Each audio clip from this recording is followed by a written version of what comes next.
não existe nenhuma justificativa para que a taxa de juros esteja, nesse momento, a 13,5%. É só ver a carta do cupom para a gente saber que é uma vergonha esse aumento de juros e a explicação que eles deram para a sociedade brasileira. Lula tem razão. A taxa de juros no país é uma vergonha. E a independência do Banco Central, aprovada pelo governo Bolsonaro em plena pandemia, na verdade, foi a criação de um poder do mercado independente da democracia brasileira.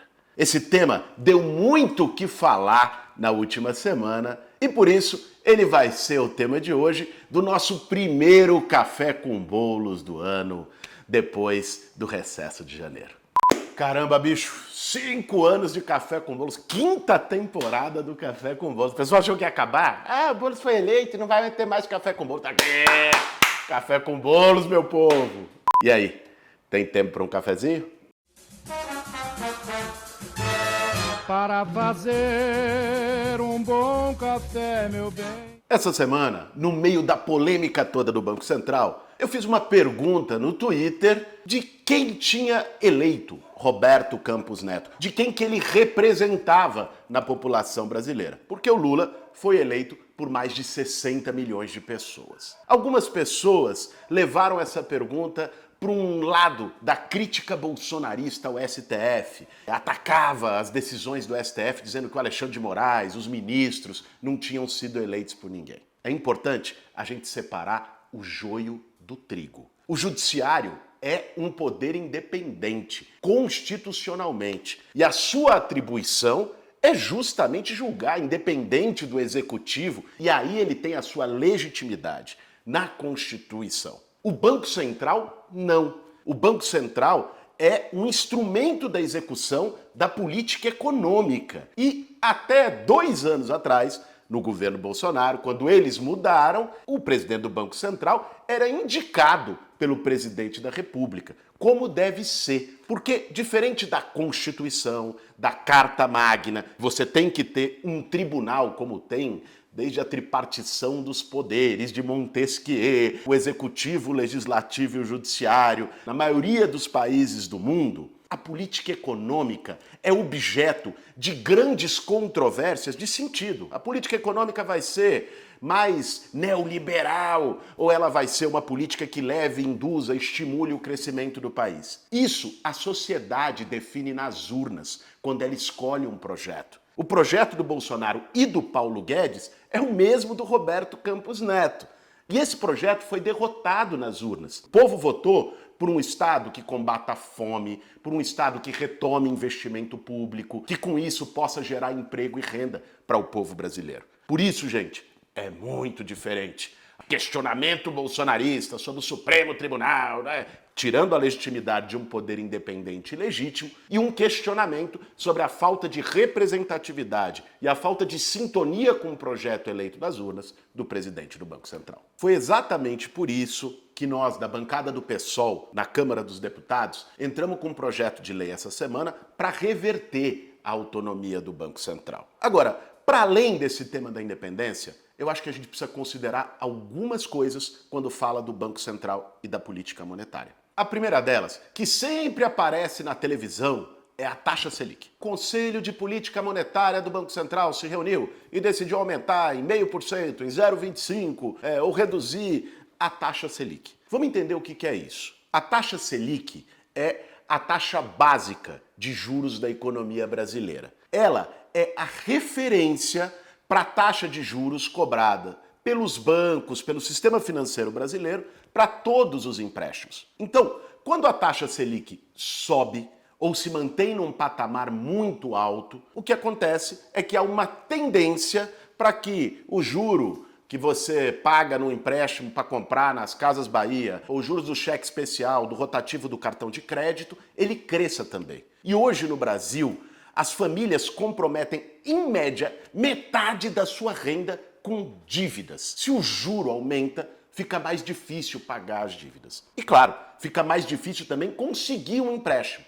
Isso reduz o consumo, reduz, portanto, a atividade econômica no país. Por isso, para ter o crescimento econômico, é muito importante uma redução das taxas de juros. A taxa Selic também é referência para os juros dos títulos da dívida pública brasileira. Ou seja, os juros que o governo paga para os credores, para instituições financeiras, bancos internacionais e tal, que emprestam dinheiro para o Brasil. Quando eles compram os títulos do Brasil, o país paga com base na taxa Selic. Então, quando a taxa Selic aumenta, uma parte também do gasto público brasileiro maior vai para juros. A estimativa é que cada 1% que aumenta na taxa Selic é 36 bilhões de reais a mais para pagar juros com dinheiro público. Mas ninguém está falando em reduzir os juros na canetada, como muitas vezes os economistas neoliberais, a turma do mercado financeiro e a imprensa fala, atacando a nossa posição da esquerda quando a gente critica os juros altos e defende que ele tem que reduzir para estimular o crescimento econômico. Mas nós precisamos entender o porquê a taxa de juros está tão elevada, nesse patamar tão alto no Brasil. Qual é a lógica que leva a isso? E aí, isso nos leva a um segundo ponto, que é o tema da inflação. A taxa de juros, usualmente, é entendida como um mecanismo para que se possa conter a inflação. Mas por quê? A lógica é, bom, se os juros estão altos, menos gente vai pegar empréstimo, vai conseguir financiamento e com isso as pessoas vão consumir menos, vão ter menos recursos, vão ter menos acesso a dinheiro e isso segura a inflação pela oferta e procura. Isso contrai a demanda, gerando uma menor pressão sobre os preços na economia. Mas isso só faz sentido numa economia aquecida, o que não é o caso da economia brasileira nesse momento. A nossa inflação não é uma inflação de demanda, porque muita gente está indo comprar. Então, aumenta os juros, porque aí você vai reduzir o consumo e segura a inflação. Não é isso. A inflação brasileira hoje é a chamada inflação de custo. Ela foi causada por choques na oferta global de produtos como petróleo e alimentos. Não faz sentido algum querer conter essa inflação com aumento de juros. E isso é reconhecido, inclusive, por algumas instituições do próprio mercado financeiro. A taxa de juros no Brasil hoje é exorbitante, uma das maiores do mundo. E, além disso, a meta de inflação estabelecida pelo Banco Central, pelo Roberto Campos Neto, é artificialmente baixa. Está em 3%, ou seja, é uma meta praticamente inatingível. E por isso se cria a lógica de que tem que se elevar sempre os juros para atingir, supostamente, essa meta asfixiante. É isso que tem acontecido no Brasil e tem causado toda essa controvérsia. Isso toca na questão do papel do Banco Central. O papel do Banco Central brasileiro não pode ser simplesmente controlar a inflação ao custo de todos os outros indicadores. Ele tem que controlar a inflação, garantir a estabilidade monetária, mas ele também tem que organizar as suas decisões pensando no crescimento econômico, na geração de emprego, de renda. Aliás, isso acontece e num país que não é exatamente socialista, chamado Estados Unidos. O Fed, o Banco Central norte-americano, tem um duplo mandato: controlar a inflação e garantir o crescimento econômico. Aqui, historicamente, e por estar muito ligado às figuras do mercado financeiro, o Banco Central só pensa em controlar a inflação e sacrifica muitas vezes o crescimento econômico no país. Aí as pessoas podem se questionar, mas o que eles ganham aumentando os juros? Aí a gente entra num ponto que é nevrálgico. E, aliás, eu acho que é o centro de todo esse debate que tem acontecido no último período. Veja, juros altos interessa para quem? Faz essa pergunta. Quem é que ganha quando os juros estão lá em cima? Primeiro, os banqueiros.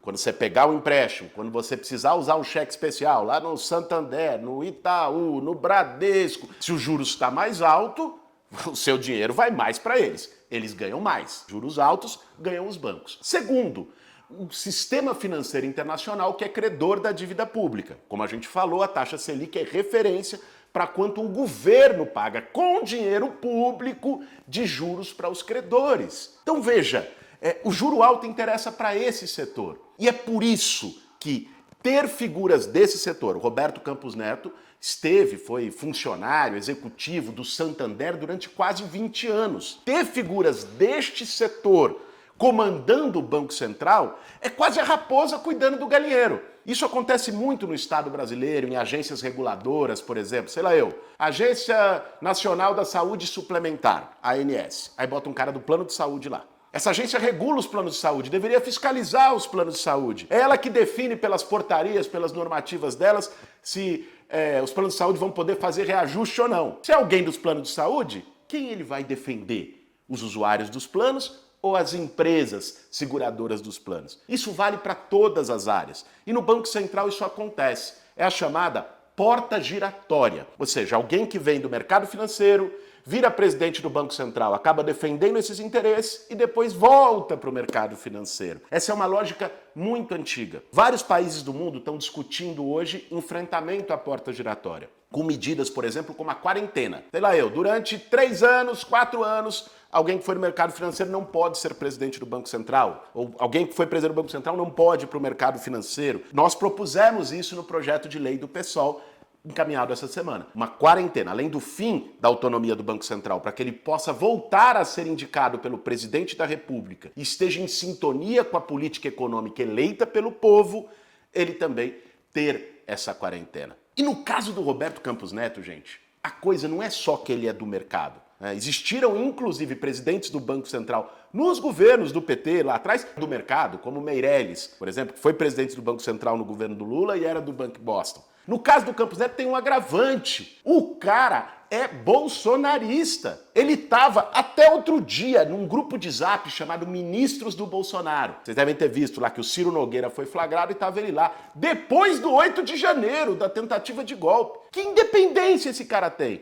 Tem foto circulando dele lá comendo churrasco com Tarcísio, né, e com outras figuras bolsonaristas. Ou seja, o cara tem atuado, e essa é a nossa crítica, como uma espécie de um infiltrado do bolsonarismo para boicotar, para sabotar a política econômica do governo Lula. Por isso é tão importante rever a própria indicação e a presença dele como presidente do Banco Central e a autonomia do Banco Central nesses termos. O Lula criticou o presidente do Banco Central e as taxas de juros elevadas porque ele sabe muito bem que os juros, nesse patamar que está, inviabiliza o crescimento econômico, a geração de emprego, de renda, o que é essencial para a gente combater a fome, enfim, para tirar o Brasil desse atoleiro, e foi para isso que o Lula foi eleito. Eu quero dizer que ele vai poder contar com a gente nessa batalha, lá na Câmara dos Deputados. Estamos fazendo um esforço danado para ver se convoca o Roberto Campos Neto para ir lá se explicar, para botar esse PL do fim da autonomia do Banco Central, para que a gente possa devolver oportunidade para o povo brasileiro, para que a economia não sirva a uma minoria, mas para que a economia